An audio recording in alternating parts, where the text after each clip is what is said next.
Going through the bleak lands of Dark Souls 3 and reaching its journey's end is not possible without fighting. You will face hollows, large insects, and nightmarish monsters. Without the right weapon, you will surely fail. However, there are over 100 weapons in Dark Souls 3. Playing with all of them is just impossible. In this video, I will condense all the best weapons you can find in your journey. The picks in this video are influenced by a poll I made for the viewers asking the same question. You can check out the poll and its results in the description below. The list here is my personal list and is not a copy of the poll. I used the poll as an outline. I want to thank everybody who participated in the poll, it was a huge help. Moreover, I will also show the poll ranking of every weapon I mention in this video. On a last note before we begin, I have been doing top 10 weapons list for this franchise exclusively since 2014. I did one for Dark Souls 2 and one for Bloodborne, and now at last one for Dark Souls 3. So it's been like a tradition to do this on this channel, and I want to thank everybody who supported this channel all this time. Without you, it wouldn't be possible to share my passion of this franchise with all of you guys. I'm just very grateful for that. So now let's get into the good stuff. Without further ado, let's begin.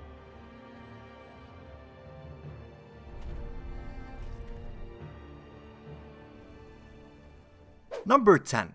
The Moonlight Greatsword. The Moonlight Greatsword is the #1 recurring weapon in From Software games. You can find it across the whole series, from Demon Souls all the way to Dark Souls 3. Even older games have it, like the Kingsfield series. You can say it's From Software's signature in every game they make. In Dark Souls 3, you can create it after defeating Osiris, the Consumed King, and since he is an optional boss, you can get it anytime during the playthrough. You can get it early or late depending on the path you take. Its affinity to intelligence and magic is what makes it truly unique. After all, it's dropped by Seath the Scaleless in Dark Souls 1, the father of sorceries. If you want to make a magic build on your character, the Moonlight Greatsword is a must-have. No sorcerer in their right mind can ignore this weapon. It has one of the highest magic damages in the game, it can fire moonlight projectiles, giving you a range option to use in battle. Its weapon art is very powerful and is found nowhere in the game. Good alternatives to the Moonlight Greatsword is the Greatsword of Judgment and the Hazel Pick. Number 9. Astora Greatsword. A weapon that hails from the land of Astora. The land, Astora, has been referenced a lot since Dark Souls 1. It's famous for its highly skilled knights and is recognized for its nobility.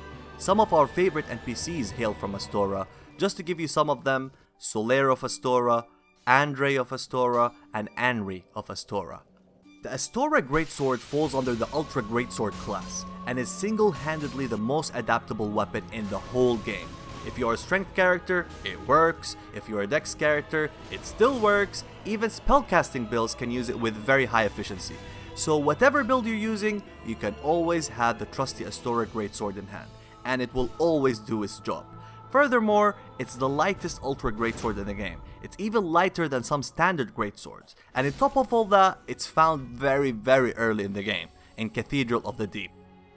The Astora Greatsword will always serve you well, but once you go into late game and want to further satiate your fetish to play with huge ass weapons that no normal human being can wield, you can graduate from the Astora Greatsword into a more niche stat heavy Ultra Greatsword. The best that come to mind are the Ring Knight Pair Greatswords and Lotric Greatsword. The Ring Knight Pair Greatswords are very popular for a reason. You sport 2 Ultra Greatswords instead of 1, and you're given one of the sweetest movesets in the game, and that's not an exaggeration.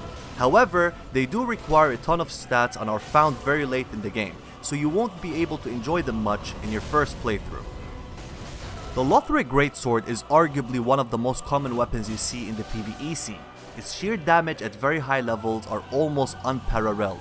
It can be buffed, plus it's one of the only weapons that can truly shine with a blessing infusion, making it one of the best physical damage weapons for any Faith Miracle class. Number 8. Crucifix of the Mad King. This is the best Faith weapon and the best source of dark damage in Dark Souls 3. It's found after killing Shira in the last part of the Ring City. This weapon is special in so many ways. It's the only weapon with inherent dark damage that can actually be buffed, and in case you don't know, dark damage is the best type of elemental damage. However, Gaining access to dark damage is very difficult as it requires a dark build, and even then, you don't get many tools with a dark build. You can circumvent all this by using the Crucifix of the Mad King. Its faith scaling gives you both dark and physical damage. Dark damage usually requires both intelligence and faith, but this weapon needs no intelligence. All you need to make this weapon a monster, and by the way, I'm not exaggerating when I say a monster, is the spell Dark Blade. This spell buffs your weapon with dark damage, and since this weapon already inflicts dark damage, the total dark damage you will be able to inflict is just insane. Moreover, its moveset is a combination of a halberd and a great club, another unique trait. Its weapon art is the only RNG weapon art in the entire game. When you use it, you might have 3 outcomes: poise, AoE damage, or a dark explosion. Only few weapons can compete with the Crucifix of the Mad King when it comes to raw damage. Number 7. Freide's Scythe. Using a scythe in the middle of the battlefield is badass enough, but using one that emits beams of magic is a whole nother thing. There are only 4 scythes in Dark Souls 3, and this one is in a tier of its own. You can create it after defeating Sister Elfrida, one of the 3 sisters of the Sable Church, which is an ashen one just like herself, so you can imagine how unique this would be. It fills a niche role. It's a dexterity and intelligence weapon, so if you love to be that swift and agile assassin with a dash of magic, this is your weapon. Its weapon art opens up a whole new moveset that you can mix and match with the original moveset. The amount of cool factor accompanied with the insane damage output is just very hard to resist. Just one thing to consider is that this weapon plays so differently between PvP and PvE, so make sure you learn the difference and act accordingly. Number 6. Sellsword Twin Blades. Curved swords were the meta in most of this game's life cycle. The most obvious choices were the Karthus Curved Sword, aka Tryhard Miyazaki, and the Follower Saber. They were just top tier, but they got rightfully nerfed.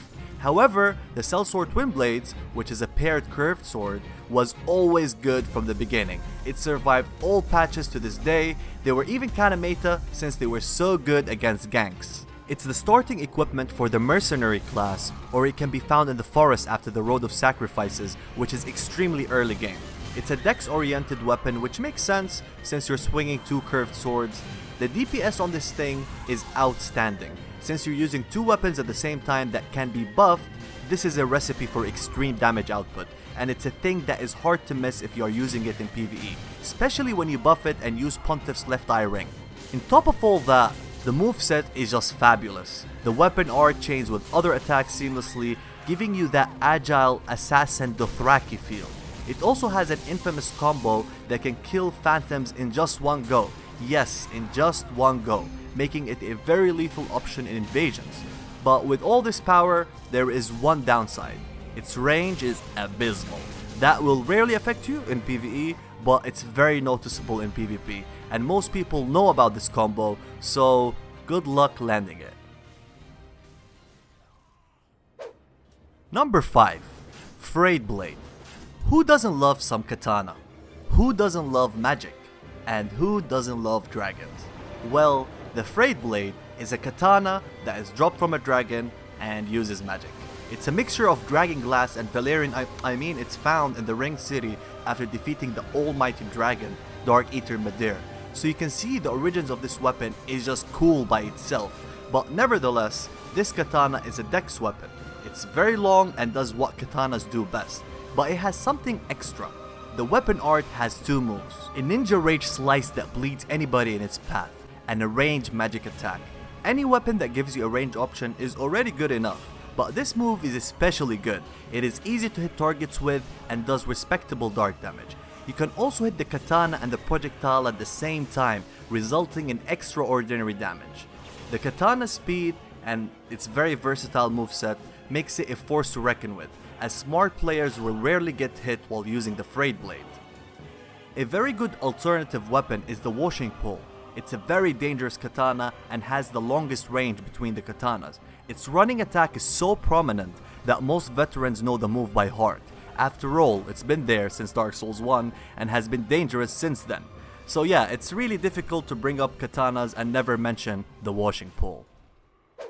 Number 4. Exile Greatsword. A weapon that I don't like but I'm forced to put on the list. It's just so practical you can't ever not mention it. It's found in the forest dropped by an NPC who is using it, which means it can be your first main weapon since it's found so early in the game. It's mainly a strength weapon but can be infused for other builds. What makes this weapon so good is its sheer damage, which got nerfed by the way since it was ridiculous beforehand. It also has white swings accompanied with poise, so you can hit many targets at the same time while you trade. Its weapon art is also very cool and can hit many targets at the same time. So it really has everything. It's very easy to use, top tier damage, white swings, and can trade. But it's just a bit slow when it comes to PvP. A good alternative weapon, and the weapon I personally prefer, is the Herald Curve Greatsword, found in the Dreg Heap. It has a bit less damage, but complements different stat allocation, so it can be useful as the Exile Greatsword. They have almost the same moveset, but the Herald Curve Greatsword just looks so much better, and its weapon art is very different. You get this when you use it. This weapon art is actually more useful in PvP than Exile Greatsword's weapon art. Number 3. Gael's Greatsword. Gael is one of the most unique characters in this world. He is found after finishing the Ring City, which we assume is the end of the world. Once you beat him, you can create his weapon. Gael's character embodies the weapon. He represents the will of humanity more than any other character in the series. He is the opposite of the soul of Cinder, and his sheer will to keep humanity alive is awe-inspiring. He is the guy who sacrifices himself to create a new world for humans, away from the shackles of the gods, and the only way to do it is to paint a new world using pigments of the dark soul, and he achieved this goal with our help, but he is the true hero in this story, and oh boy, all this is reflected in his weapon, my favorite weapon in this game. It's a quality weapon with a standard greatsword moveset. Its weapon art is what makes it stand out. You get 2 extra exclusive moves with it. The first one is a leaping dash attack that can be chained from light attacks, and oh boy, you feel like a total badass when you hit with it. The second move is another leap attack, but with much more range and damage. Interestingly, it can be manually aimed at targets, and you can change direction mid-through animation, giving you a lot of unique ways of attacking your opponent. Mastering this move is what differentiates between a good Gael user and a bad one. There are 2 other greatswords that are equally as good as this one, but they serve their purpose in different ways. The Black Knight Sword and the Hollow Slayer Greatsword.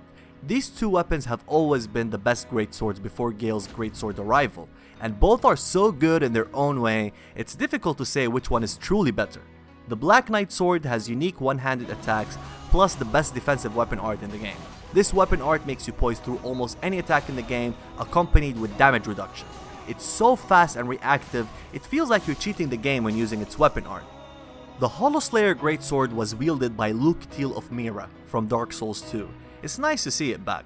Most weapons have 2-hit combos on light attacks, while this one has 3 attacks in one combo. It has a very versatile moveset, and true to its name, it inflicts extra damage against hollows, and trust me, there is plenty of hollows in this game. Even some bosses are considered hollows, like for example, Gael is hollow in one of his phases, so you can deal extra damage against him with the Hollow Slayer Greatsword. Number 2. Splitleaf Greatsword. The Splitleaf Greatsword is the best strength weapon in Dark Souls 3. It's god tier in PvP and extremely versatile in PvE. Despite its name, it's actually a halberd. It's found as soon as you enter the Dreg Heap. You can buy it from the merchant there. Its moveset, while one-handed and two-handed, are stellar. I mean, every move it has is valuable and can be used in certain situations. It has superb range accompanied with high damage. It really doesn't have a single downside. Now, what even makes it more lethal is its weapon art. The weapon art itself is an attack which puts you in a helicopter stance. It doesn't use any FP or MP, so that is an actual move that you can use at any time.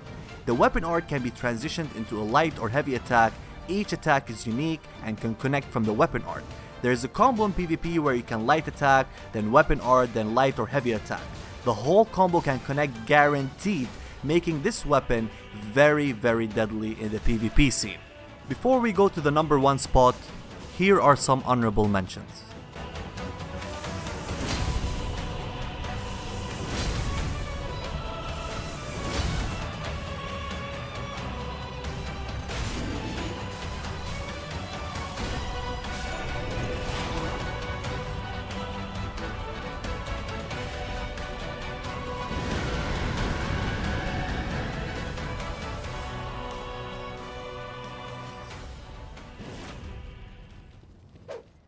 Number 1.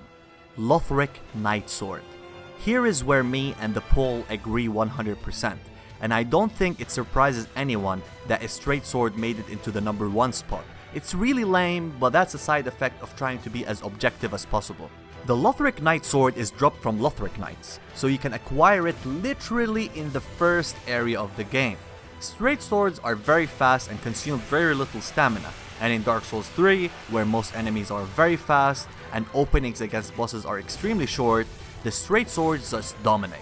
You can react to every single move in the game with a straight sword, while slower weapons usually depend on trading, and even then, they might not get the hit in.